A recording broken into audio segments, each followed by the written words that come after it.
సుగాలి ప్రీతి పేరు ఆమె తల్లి కంటే ఎక్కువ సార్లు పవన్ కళ్యాణే పలికి ఉంటారు. 2019-24 మధ్య ఆ పేరును అంతలా ప్రస్తావించారు.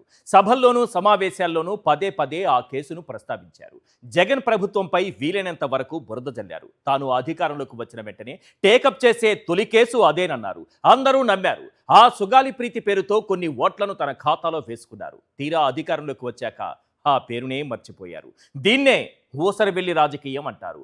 6 నెలలు సావాసం చేస్తే వారు వీరవుతారు, వీరు వారవుతారు అంటారు. చంద్రబాబు సావాసంతో పవన్ కళ్యాణ్ కూడా ఆయనలాగే మారిపోయారు. సుగాలి ప్రీతి తల్లికి న్యాయం చేయకపోగా జబర్దస్త్ ఆర్టిస్టులతో ఆమెను తిట్టించడం పవన్ కళ్యాణ్ రంగులు మార్చే గుణాన్ని బయటపెడుతోంది.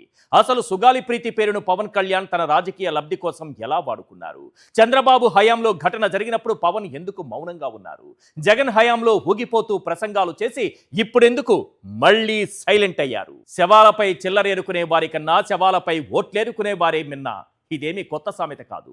సుగాలి ప్రీతి కేసు విషయంలో పవన్ కళ్యాణ్ వ్యవహార శైలి చూశాక ప్రజల్లో కలుగుతున్న అభిప్రాయం, నాడు ఇదే కేసుపై 2 ఏళ్లు సైలెంట్, మధ్యలో 5 ఏళ్లు అరుపులు, ఇప్పుడు 2 ఏళ్లుగా మళ్ళీ సైలెంట్. 14 ఏళ్ల బాలిక మరణాన్ని రాజకీయ అవసరానికి వాడుకోవచ్చని, ఆ తర్వాత ఆ కుటుంబాన్ని గాలికి వదిలేయవచ్చని పవన్ కళ్యాణ్ భావించి ఉండొచ్చు. కానీ డిప్యూటీ సీఎం అయ్యాక సుగాలి ప్రీతి తల్లి సుగాలి పార్వతి పట్టు వదలకుండా తన బిడ్డకు న్యాయం చేయాలని అతని కార్యాలయం చుట్టూ తిరిగారు. అయినా 11 సార్లు నిర్దాక్షిణ్యంగా అపాయింట్మెంటు లేదంటూ వెళ్ళగొట్టారు. దివ్యాంగురాలైన ఆ తల్లి తన బాధను ఎవరికి చెప్పుకోవాలి? తనకు న్యాయం చేయమని ఎవరిని అర్థించాలి? అసలు సుగాలి ప్రీతి హత్య ఎప్పుడు జరిగింది?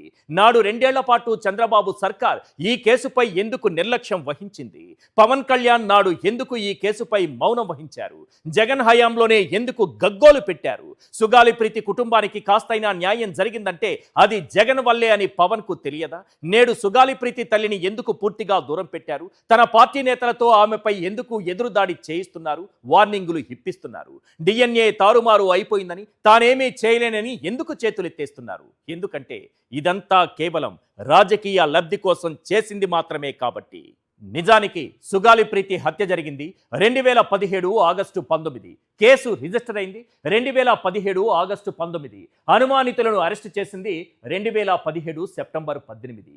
అనుమానితులకు బెయిల్ మంజూరైంది 2017 అక్టోబర్ 11న. జగన్ సర్కార్ కేసును సిబిఐకి ప్రతిపాదించింది 2020 ఫిబ్రవరి.